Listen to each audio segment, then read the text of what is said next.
Chapitre 16 Shinjitsu Ichiro. La voie de la vérité. Je traversais les allées de Teramachi aux côtés de ma mère à laquelle je parlais en japonais. Je traçais des kanji au creux de ma main pour l'aider à me comprendre. Il s'agissait du caractère qui signifiait gagner. Ses lectures étaient ka, comme dans le verbe gagner, katsu, mais également masa, sugu, tae, et la prononciation chinoise était sho. Sho ou sho? Yabai, je ne savais plus. Une porte claqua au loin. J'ouvris les yeux dans un sursaut. Allongé sur le lit de ma chambre parisienne couvert de livres de cours, je m'étais assoupi entre deux études de kanji. Même dans mes rêves, je n'abandonnais pas les révisions. « Myrtille, j'espère que tu es prête !» J'attrapais mon téléphone portable qui reposait près de mon oreiller. 19h40 et nous étions le 31 décembre. Nous étions censés retrouver la famille chez mes grands-parents vers 20h. Et j'étais toujours en pyjama. « Myrtille !» répéta ma mère. Je me levai d'un bond en voyant valser quelques bouquins. Je me précipitais sur ma commode et en malmenais les tiroirs pour récupérer des vêtements. J'entendais les pas de ma mère qui approchait de la porte de ma chambre. J'étais mecha à la bourre et j'allais me faire mecha engueuler. Je me débarrassais de mon pantalon de pyjama en 4e vitesse et sautais dans mon jean. Je ne me boutonnais même pas et enfilai rapidement une chaussette. La porte s'ouvrit d'un coup. « Tu es... Ah mais c'est pas vrai, Myrtille !» gronda-t-elle. « Tu t'es encore endormie sur tes bouquins ?»« Go même, maman. Je suis presque prête, je te jure !» me repentis-je dans un sourire. J'enfilai ma 2e chaussette en sautillant sur un pied pour garder l'équilibre. Ma mère me fixait avec un air sévère pendant que je me glissais dans un pull. J'attrapais mes cheveux que je peignais grossièrement avec mes doigts avant d'en faire un chignon tout mou retenu par un élastique à pompons turquoise de chez Daiso. Ma mère secoua la tête avec un regard désapprobateur. « Et voilà !» conclus-je, les 2 mains sur les hanches. « Tes grands-parents ne t'ont pas vu depuis 1 an et ils ne te reverront probablement pas avant Noël prochain. C'est vraiment cette image que tu veux leur laisser ?» J'observais mon jean Uniqlo, mon pull gris laundry orné d'un petit chat mignon en broderie et mes chaussettes roses et bleues dépareillées achetées chez Toutou Anna. « Honnêtement ? Ouais, » répondis-je joyeusement. Ma mère leva les yeux au ciel. « On n'a pas le temps de toute façon, alors tu mets ton manteau et tes chaussures et on est parti. » Elle se tourna pour ressortir de la pièce. J'allais pour la suivre quand je réalisais soudain... « Oh, attends !» Je me jetai sur mon lit pour récupérer mon portable. Ma façon de faire, lourde et sans élégance, amusa ma mère. Je me remis sur mes jambes, les yeux rivés au portable. Pas de message du Japon, mais cela n'avait rien de surprenant. « Tu espères des nouvelles ?» me demanda ma mère. Je souris en glissant l'appareil dans la poche arrière de mon jean. « Non, c'est la nuit, là. » Ma mère soupira. « Oui, je crois que j'ai à peu près saisi le rythme japonais. »« Ah ? Tu es debout de 22h à 15h et tu dors de 15h à 22h. J'ai donc bien pris toute la mesure du décalage horaire, oui ?» dit-elle avec une pointe d'amertume. Je me grattais la nuque, un peu gênée. Je n'avais pas fait beaucoup d'efforts pour me remettre à l'heure française, passant mon temps en ligne à discuter avec mes amis de lycée, Hachan et, bien sûr, Hayate. « Désolée, maman. » Elle me jeta un regard tendre et leva la main pour me caresser la joue. « Tu as hâte d'y retourner, hein ?»« Oh oui, alors !» m'exclamai-je sans réfléchir. Elle reprit sa main avant de baisser le nez, les lèvres serrées. J'avais fait preuve de maladresse. « Non, mais ce n'est pas ce que je veux dire, maman, j'adore vivre avec toi !» m'empressai-je de me rattraper. « J'ai juste envie de retrouver mon rythme, ma vie au lycée. » Elle sourit en coin. « Ne t'en fais pas pour moi, Myrtille, et profite tant que tu peux. » À mon tour de baisser le nez. Plusieurs fois durant mon séjour, elle avait fait allusion à mon retour définitif en France et à mon avenir ici. Elle semblait impatiente de me voir rentrer pour pouvoir reprendre notre vie d'avant. Mais je ne partageais pas du tout son enthousiasme à cette perspective. « Oui, bon, on est parti ?»« On est parti », approuva-t-elle. Une fois mon manteau et mes baskets enfilés, ma mère et moi sortîmes prendre le métro pour rejoindre le 8e arrondissement. Mes grands-parents habitaient un luxueux appartement au 3e étage d'un bel immeuble haussmannien situé derrière la gare Saint-Lazare. Ma maman était issue d'un milieu très favorisé. Tous les membres de la famille étaient habitués à la réussite et aux métiers respectables et ou prolifiques. Ma tante était cardiologue et son compagnon, mon oncle, était pathologiste. Leurs 2 filles, Clotilde et Amélie, menaient avec succès de prestigieuses études. J'avais toujours eu l'impression d'être le vilain petit canard de cette famille, moi, fille d'un simple prof de secondaire et qui n'avait jamais brillé à l'école. Nous fûmes accueillis sous les reproches de ma grand-mère, car nous avions 5 minutes de retard et que tout le monde était déjà là, argument que je ne compris pas. Mes faux culs de cousine s'étaient pomponnés à outrance. Robe de gala et maquillage forcé, à côté j'avais l'air de sortir du lycée. Et mon grand-père, un peu misogyne sur les bords, ne se priva pas de me le faire remarquer. Je laissais couler, me contentant de savourer une coupe de champagne avec ma maman. Je n'attendais rien de cette soirée, je savais parfaitement comment elle allait se dérouler. Un dîner très luxueux, commandé chez un traiteur parisien haut de gamme, avec caviar, huîtres, homards, quelques verrines compliquées et des canapés trop sophistiqués pour être bons. En dessert, la bûche du dernier pâtissier tendance à Paris, dont ma grand-mère s'arrangerait pour nous glisser le prix. Nous patienterons jusqu'à minuit en écoutant les histoires de ma tante et de sa pestouille de progéniture, ses patients, leurs anecdotes de cours ou de stage à l'étranger, voire un peu de politique. Une fois les 12 coups sonnés, nous échangerions des bonnes années et quelques baisers hypocrites avant de regagner nos pénates. Et nous ne nous reverrions pas avant un an, alors que nous n'habitions qu'à 20 minutes les uns des autres. Après un rapide apéritif où je me goinfrais de pistaches et de noix de cajou, nous prîmes tous place à la table de la salle à manger qui avait été décorée sobrement d'une nappe blanche et de serviettes noires et grises. Les couleurs préférées de cette famille, austères et lugubres. La première partie du dîner se déroula sur fond de monologues de ma tante qui se plaignait de son métier, mais également des difficultés qu'elle rencontrait avec ses 3 chevaux, son voisin, sa voiture. Ma tante avait l'art de monopoliser la conversation. C'était fou comme elle était capable de livrer des tas de détails insignifiants sur des histoires sans intérêt. Je ne lui prêtais qu'une oreille distraite, concentrée sur les mets d'excellente qualité. Ma grand-mère avait dégoté un pain divin qui se mariait à merveille avec le beurre salé. J'enchaînais discrètement les tartines pendant que mes cousines prenaient le relais de leur mère. Entre l'école de commerce et l'école de médecine, c'était à celle qui échangerait le plus avec mon grand-père. Une envie de se rapprocher de leur ancêtre ? Que nenni ! Une pathétique manœuvre pour s'attirer la sympathie du patriarche au lourd compte en banque et récupérer ainsi le plus gros chèque des traînes possible. Je n'essayais même pas de les concurrencer, je n'avais clairement pas le niveau. Jusque-là, leur stratagème avait fonctionné, et mon grand-père s'était concentré sur elle. Jusque-là. « Alors, Myrtille » demanda-t-il, tandis que ma grand-mère et ma mère s'affairaient à débarrasser pour passer au dessert. « Il paraît que tu vis de palpitantes aventures à l'autre bout du monde ?» J'abandonnai mon assiette à ma maman et levai le nez vers mon grand-père, sous le choc de ce soudain intérêt que l'on me portait. Tous les membres de la famille me fixaient avec de drôles de regards, à la fois curieux et amusés. Oui, en effet, répondis-je, parfaitement mal à l'aise. J'étais Myrtille, la cousine pas très douée dont personne ne se préoccupait, et je n'aspirais qu'à le rester. « Tu es où déjà ? Chez ton abruti de géniteur en Chine ?»« Au Japon, papa, » corrigea ma mère. Il a rencontré une professeure de littérature japonaise au cours d'un colloque et il s'est installé là-bas avec elle. Mon grand-père laissa filer un ricanement dédaigneux. Encore une lubie de gamin. Quand va-t-il enfin se poser et réfléchir, bon sang ? Non mais il a quel âge ? C'est fini la crise d'adolescence. Ma mère et moi échangeâmes un regard trahissant la peine que nous ressentions à entendre cet homme qui comptait pour nous se faire insulter de la sorte. Il est très apprécié au lycée où il enseigne, le défendis-je avec prudence. Pas question de m'opposer frontalement à mon grand-père, il aurait été capable de me foutre à la porte. Peu ! Réagit celui-ci. Il a fallu qu'il se barre au bout du monde dans un pays où personne ne le comprend pour pouvoir briller. Pathétique. Ma mère s'arrangea pour faire claquer une assiette contre une autre, manifestant ainsi discrètement son agacement. Mon grand-père fit mine de ne rien remarquer, bien sûr. Enfin, soupira-t-il, pour toi c'est une superbe occasion de vivre à l'étranger. Je souris en pensant à ma vie à Kyoto, une vie douce et simple qui me manquait terriblement à ce moment-là. Oui, c'est une merveilleuse expérience, reconnus-je, et je pesai mes mots. Tu parles un peu la langue ? Demanda mon oncle, que l'idée semblait amuser. Oh bah j'espère bien, elle ne décolle pas le nez de ses livres de cours, dit ma mère sur un ton plein de reproches. Ah, c'est bien ça, me félicita mon grand-père. Le japonais, ça peut être utile, même si le mieux c'est le chinois. Tu peux nous dire bonne année en japonais ? Je rougis. Eh bien, je m'éclaircis la gorge. Comme nous sommes avant minuit, yoi otoshio. Une fois minuit passé, on dira akemashite omedetou. Mon grand-père hocha la tête, visiblement impressionné. Tu as un bon accent, dis donc. C'est très bien le japonais pour le business. Clotilde, tu devrais demander à Myrtille de t'apprendre. Mon grand-père se mit à rire. Clotilde, étudiante à l'ESSEC, tourna le nez, contrariée. Je me mordis l'intérieur de la joue pour ne pas suivre mon grand-père. Après 18 ans à subir les comparaisons avec Javotte et Anastasie, je savourais le moment. Culturellement, ça n'a pas été un trop gros choc pour toi ? S'enquit ma tante, curieuse. Parce qu'ils sont un peu particuliers, les Japonais, quand même. Je fronçai les sourcils, très inquiète de la tournure que prenait la conversation. Particulier ? C'est-à-dire ?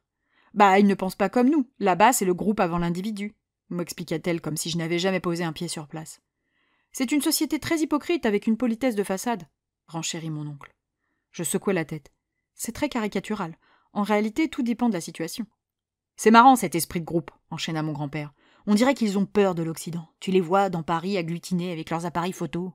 Il les imita en baragouinant des exclamations qu'il pensait japonaises. J'avais rarement eu autant honte d'être sa petite fille. Moi, j'adore leur bouffe, déclara Amélie. Oh oui, elle passe son temps à manger des sushis, s'amusa ma tante. Je forçai un sourire. Il y a beaucoup d'autres spécialités culinaires au Japon. Okonomiyaki, takoyaki, karaage, croquettes, omurice, donburi, shabu-shabu, chahan. La gastronomie japonaise ne se limitait heureusement pas aux sushis. Ils ont une très belle culture, très abstraite, très poétique, continua mon oncle avec un air rêveur. Le dernier Murakami était exceptionnel, une merveille, s'extasia ma grand-mère. Je les observais échanger, entre gêne et sidération. Leurs films d'animation sont magnifiques. La nature y tient toujours une grande place. C'est à cause de leur religion, je crois. Il paraît que la moindre montagne est considérée comme une divinité, débita Clotilde. Je pinçais les lèvres pour m'empêcher d'intervenir. Entre les villes saturées par la pollution et l'hyperurbanisation, la pollution visuelle, le téléphone omniprésent, les scandales de Minamata et Niigata, la maladie de Toyama et les conséquences de Fukushima. Et puis l'Occident fantasmait devant Totoro, mais la plupart des Japonais lui préféraient les robots de guerre géants tels que Gundam et autres Mazinger. C'est marrant cette fascination qu'ils ont pour nous. Ils ont toujours les cheveux colorés et ils portent même des lentilles pour nous ressembler. S'amusa Amélie. Boucle-la, Myrtille, boucle-la, n'interviens pas. Un ami d'un ami adore le Japon. Sa copine est japonaise, enchaîna Clotilde. Il m'a dit que là-bas, c'était super compliqué pour les relations amoureuses et qu'il y a plein de célibataires qui n'ont jamais couché avec personne. En même temps, t'as vu leur porno, ils sont tarés, répliqua Amélie avec un sourire goguenard. Tout le monde se mit à rire, sauf moi, évidemment. Elle venait d'insulter plusieurs personnes importantes pour moi. Ma petite sœur, sa mère, une partie de mes amis de lycée, ainsi que mon petit ami et toute sa famille. C'est une autre culture, tempéra mon oncle, qui avait bien senti que leurs échanges ne me plaisaient pas. Oui, enfin, on n'a rien à leur envier, hein, ronchonna mon grand-père. Ma correspondante américaine est folle de la culture française, s'empressa d'enchaîner Amélie. On ne se rend pas compte à quel point la France est un pays exceptionnel.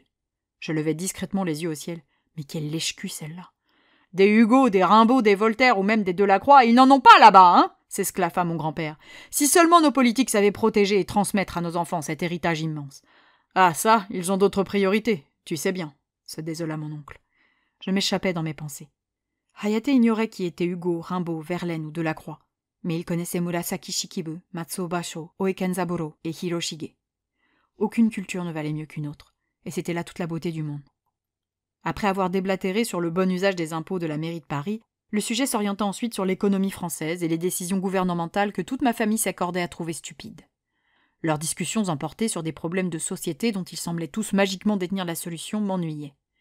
Une fois ma part de bûche au chocolat avalée, je m'arrangeai donc pour m'éclipser discrètement. Je fis mine d'aller aux toilettes, mais m'arrêtai dans le bureau de mon grand-père, situé juste avant la salle d'eau. Je pris bien soin de ne pas allumer le lustre pour éviter d'attirer quelqu'un. Je restais là, dans le noir, debout, à regarder la nuit à travers la large fenêtre. Je ne me sentais pas bien. J'étais comme perdue. Je m'aperçus alors que cette impression ne datait pas de ce soir.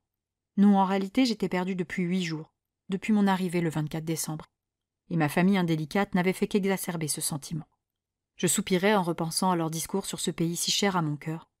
Ce Japon cliché n'était pas le Japon, le vrai, et ça me blessait d'entendre ainsi des ignares se moquer sans pitié d'une culture qui n'était simplement pas la leur. Oui, bien sûr, il y avait un fond de vérité, mais tout cela avait une explication rationnelle et ou sociale. Les Japonais voyageaient en groupe pour être guidés parce qu'ils maîtrisaient souvent mal les langues étrangères. Ils prenaient des photos car le symbole et l'image avaient une grande importance dans les cultures asiatiques, conséquence logique de l'utilisation des idéogrammes. Non, ils n'étaient pas hypocrites, ils respectaient des conventions indispensables pour vivre ensemble sur un territoire densément peuplé. Ils n'étaient pas obsédés par l'Occident, mais s'inspiraient de ces codes qu'ils réinventaient. Le Japon n'était ni le fantasme des mangas, ni un film de Ghibli, et encore moins un roman de Haruki Murakami. C'était un peu tout ça, et en même temps tout autre chose. Mais ma famille, coincée dans ses idées préconçues d'élite occidentale sur le déclin, ne remettrait jamais en question cette image qui répondait à ses attentes. Le pays du soleil levant, exotique, mystérieux, resterait une vague estampe à leurs yeux. Je me sentais soudain si loin d'eux et si proche de Hayate. J'étais comme lui, perdue entre une culture dans laquelle je ne me reconnaissais plus et une autre qui ne serait jamais vraiment la mienne. La vieille pendule de mon arrière-grand-mère sonna minuit. Je m'empressai de prendre mon portable pour lui envoyer un message. De Myrtille. Bonne année. Je soupirai. D'ici 3 jours, nous serions à nouveau réunis. Je retrouverai ma petite vie paisible. Je retrouverai mon lycée, j'irai acheter mon déjeuner au Lawson du coin avec Senhi et Octavie. Mon papa viendrait me voir à la pause de midi pour vérifier que j'allais bien. Le soir, je promènerai Moka et Hatsuna et moi nous battrions pour notre tour de salle de bain. Au week-end, j'irai admirer l'équipe de Hayate affronter Fukuoka, puis nous mangerions au Hotaru où sa maman m'accueillerait comme si je faisais partie de la famille. C'était tout ce que je voulais, tout ce que je souhaitais pour cette nouvelle année, retrouver ma vie, la vraie, à Kyoto. Mon portable se manifesta au creux de ma main. De Hayate. Bonne année. Je souris en apercevant sa réponse. De Myrtille. Déjà levé? De Hayate. Depuis 1 heure déjà. J'attendais impatiemment que nous soyons dans la même année. De Myrtille. Je sais que tu n'aimes pas trop quand je dis ça. De Myrtille. Mais t'es trop mignon. De Hayate. Haha, ça va. Quand c'est toi, c'est ok. De Myrtille. Ça a été ton nouvel an? De Hayate. Oui. De Myrtille. Vous avez fait quoi? De Hayate. J'ai accompagné ma mère au temple. On a sonné la cloche et prié pour la santé de ma grand-mère. De Myrtille. J'aurais beaucoup aimé passer ce moment avec toi. De Hayate. Il y avait mon frère aussi. De Myrtille. Ça a été? La réponse mit beaucoup de temps à venir. De Hayate. Oui. Et était un peu courte. De toute évidence, car il avait encore été désagréable avec lui. De Myrtille. Tu as pu parler à ta mère de ton départ aux USA? De Hayate. Non, pas encore. De Myrtille. Tu dois le faire, je rentre dans 3 jours, il ne te reste plus beaucoup de temps. De Hayate. C'était compliqué avec mon frère, je n'avais pas envie de devoir argumenter à 1 contre 2. De Hayate. Mais il ne sera pas là demain après-midi, je vais pouvoir lui en parler. Je soupirai. De Myrtille. Je comprends. De Hayate. Je n'aime pas quand tu es loin. De Hayate. Je me sens triste. De Myrtille. Moi aussi. De Hayate. Quand tu reviendras au Japon, tu penses qu'on pourrait s'arranger pour repasser une nuit ensemble? Je ne pus m'empêcher de rire. De Myrtille. T'es un pervers. De Hayate. Non, non, non, ce n'est pas pour ça. De Hayate. Enfin, si, un peu. De Hayate. C'est un des meilleurs moments de ma vie, j'ai envie de le revivre. De Myrtille. Pour moi aussi, c'est un des meilleurs moments de ma vie. De Hayate. C'est vrai? De Myrtille. Oui, c'était chaud. Première nuit, une forte attraction, l'enthousiasme de la découverte pour Hayate, l'envie de retrouver une sexualité apaisée pour moi. 2 mots pour résumer cette nuit chère à nos cœurs, audace et plaisir. De Hayate. Tu es une cochonne. De Myrtille. C'est toi qui as commencé. De Hayate. Haha, pardon. De Hayate. Ce que j'aimerais surtout, c'est me réveiller près de toi. De Hayate. Parce qu'avec toi, je me sens fort et complet. Je me sens bien. Oh, mon basketteur avait vraiment un cœur en mochi. De Myrtille. Je ressens la même chose. De Myrtille. On va essayer de trouver un moyen de s'échapper tous les deux pour une nuit, d'accord? De Hayate. D'accord. De Hayate. Encore une dernière chose avant que je ne rejoigne ma mère pour nettoyer le restaurant. On est en retard, comme chaque année. De Hayate. Promets-moi que le prochain nouvel an, nous le fêterons ensemble. Je souris discrètement. Ce n'était même pas une promesse. Dans mon esprit, évidemment que nous passerions notre prochain nouvel an ensemble. Le prochain et les suivants. De Myrtille. C'est promis. De Hayate. Merci. Je vais travailler. Je t'appellerai quand il fera jour chez toi? De Myrtille. Je suis chez mes grands-parents. Je t'enverrai un message dès que je serai rentrée. De Hayate. Ça marche. J'attends ton message. Le lustre du bureau où j'avais trouvé refuge s'alluma d'un coup. Je me tournai vers la porte. Ma mère se tenait dans l'entrebâillement et me souriait malicieusement. Je piquai un phare en regardant mes pieds. Je ressentais exactement la même chose que si elle m'avait prise au beau milieu d'un baiser avec lui. « Alors, tu te caches ?» Je haussai les épaules.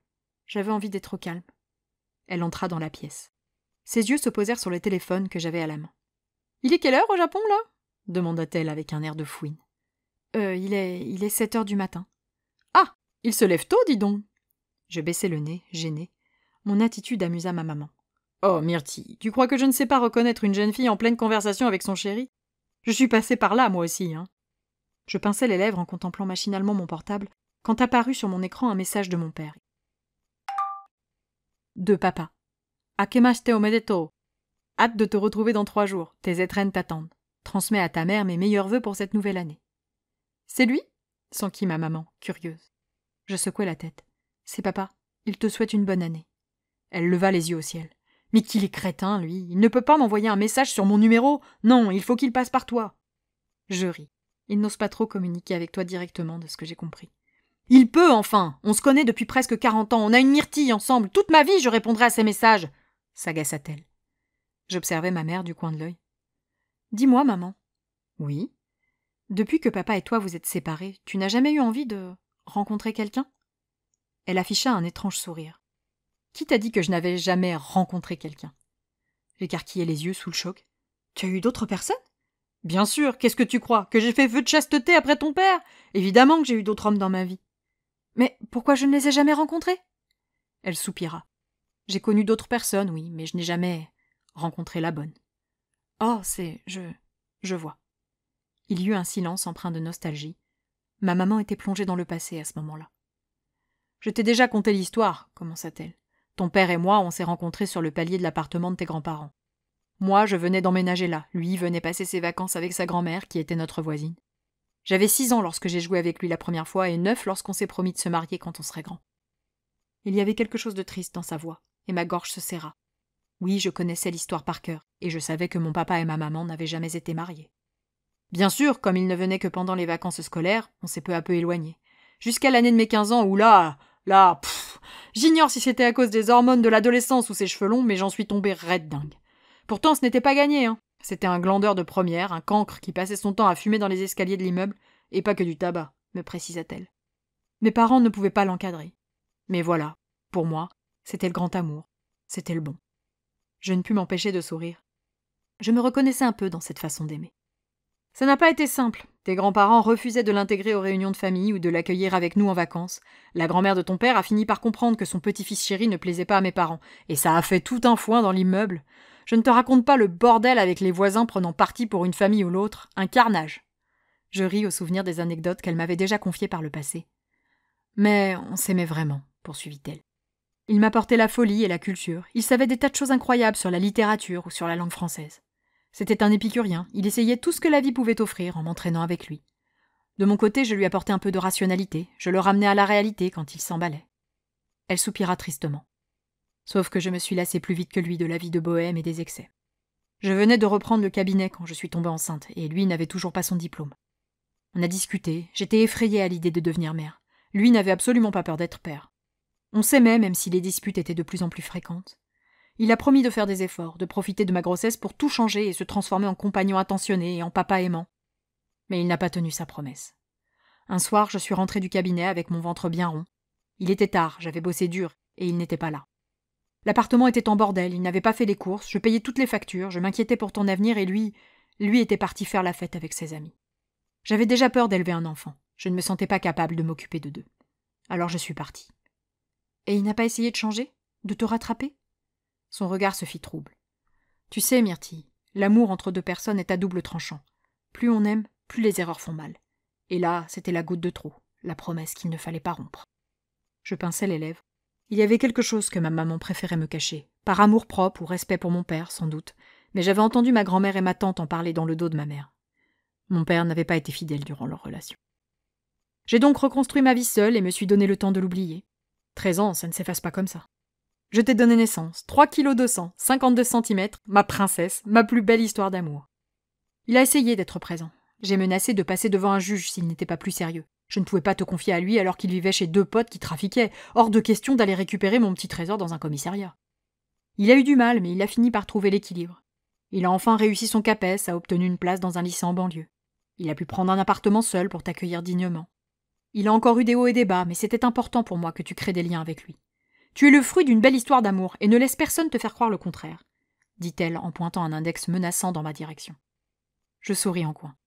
Ne t'en fais pas. Ça fait un moment que j'ai compris que mamie n'était pas très objective. Ah, ça. Il y eut un long silence. Et donc, toi, tu n'as pas trouvé la bonne personne pour refaire ta vie, insistai-je, un peu peinée. Elle soupira, les yeux rivés droit devant elle. J'ai croisé des hommes beaux, gentils, intelligents, parfois riches. Certains sont même tombés amoureux de moi, sincèrement, mais... Elle haussa les épaules. Mais il n'y avait pas l'étincelle, ce petit truc qui fait tout. Ton père était mon meilleur ami. On ne se disait rien, et pourtant on comprenait tout. Ce n'était pas fou ou passionnel entre nous, c'était normal, c'était... un miracle. Nous échangeâmes un regard triste. « Allez, fais pas cette tête-là, dit-elle en m'attrapant par le cou.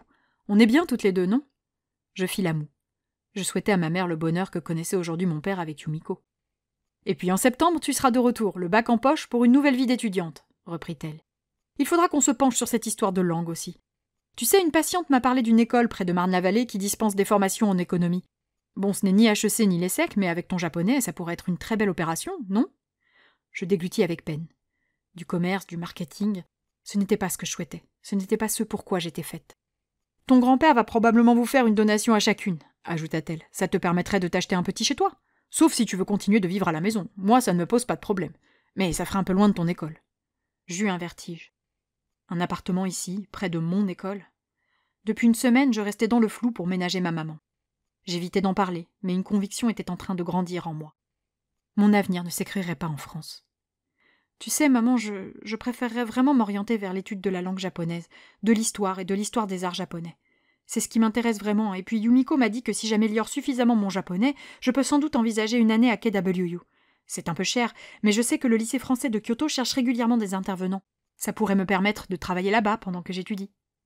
Ma mère se décomposa. « Attends, tu es en train de m'annoncer que tu projettes de partir définitivement ? Ce ne sera pas avant plusieurs années, m'empressai-je de la rassurer. Je dois me former, renforcer mes capacités en langue, obtenir au moins une licence, au mieux un master. Je dois travailler dur, je dois donner un sens à ma vie, terminai-je, la gorge serrée. Comment ça, donner un sens à ta vie ? Je baissai le nez en sentant les larmes arriver. Si j'ai fait ce que j'ai fait, si j'ai pris la décision de me débarrasser de lui, je dois faire de grandes choses. Pour que tout ça ait un sens, pour qu'un jour je me retourne et me dise « Regarde tout ce que tu as fait, tu vois, c'était la bonne décision. » Ma mère me fixait, le sourcil froncé.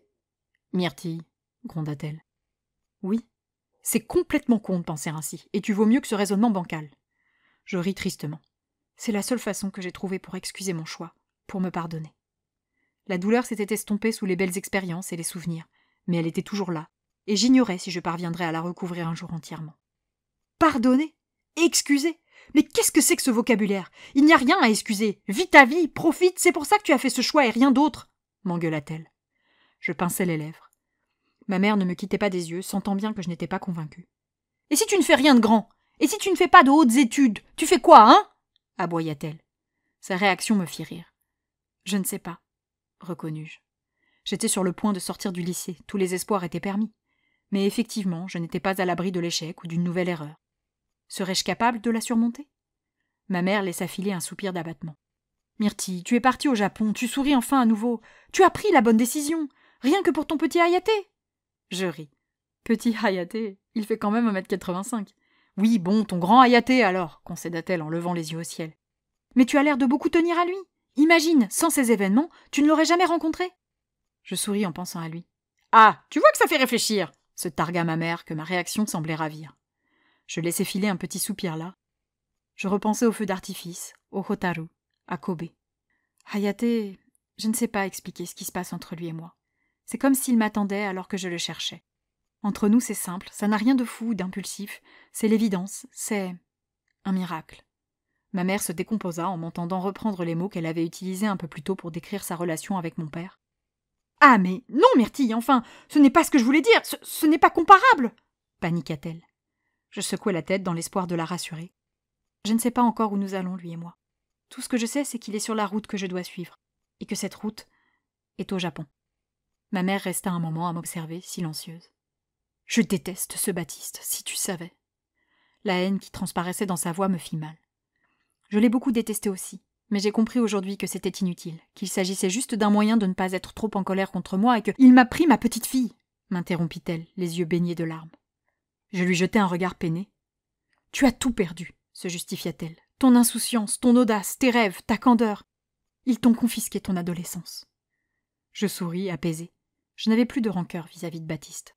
« Ce n'est pas grave, maman, » la rassurai-je. « Je n'ai pas encore trouvé l'équilibre, mais je sens que j'avance dans la bonne direction, que c'est là où je vais. Je le sens. » Elle s'essuya les joues. « Je ne t'ai jamais imaginé partir loin de moi. Jamais. Je pensais vraiment que tu rentrerais en septembre dernier et que notre vie reprendrait comme avant. » Elle s'arrêta, un peu émue. « Je suis désolée, maman. Ma vie était en train de prendre une trajectoire que moi-même je n'avais pas anticipée. J'ai longtemps fait de grands projets pour toi, dit-elle en riant. Je te voyais ingénieur, médecin, avocate. Tu étais ma petite fille, la prunelle de mes yeux, le centre de ma vie. Tu étais merveilleuse et tu serais forcément la meilleure. » Je serrai les mâchoires. Elle avait quand même dû très vite redescendre sur terre. On ne pouvait pas dire que j'avais beaucoup brillé durant ma courte existence. « Quand tu as pris la décision de partir chez ton père, j'ai cru que tu rentrerais vite. Parce que je le connais, je sais à quel point il peut être maladroit et irresponsable. Il a beaucoup changé, tu sais. »« Ah, je sais. Je m'accroche à un souvenir de lui qui n'est pas le bon, » souffla-t-elle, des trémolos dans la voix. Il lui fallut un instant pour se remettre de cet aveu. « J'espérais que, reprit-elle prudente, que tu reviendrais à nouveau toi. Je voulais, très égoïstement, retrouver la Myrtille d'avant. » Je la fixai tristement. « Elle n'existe plus. » Ma mère prenait conscience ce soir que j'avais changé et qu'il n'y aurait pas de retour en arrière possible. Elle s'arrangea pour étouffer un sanglot. « On ne fait pas des enfants pour qu'ils nous ressemblent ou qu'ils accomplissent les rêves qu'on n'a pas su réaliser. Ta vie t'appartient, Myrtille, et tout ce que je peux t'apporter, c'est mon soutien, indéfectible, toute ma vie. » Les larmes me montèrent. Ma maman me donnait sa bénédiction pour poursuivre ma route. Ma maman venait de m'offrir la plus belle preuve d'amour en se retirant humblement dans les coulisses de ma vie. Désormais, c'était à moi de mettre en scène mon existence. Je la pris dans mes bras, émue. « Merci, maman, » murmurai-je en fermant les yeux. « Non, c'est normal. » Elle me serra contre elle, une main derrière ma tête. « Il faudra quand même que j'aille voir ce foutu pays qui m'a volé ma fille. » Je ris, la tête posée sur son épaule. « Ce sera un plaisir de te présenter celui qui a ravi mon cœur. »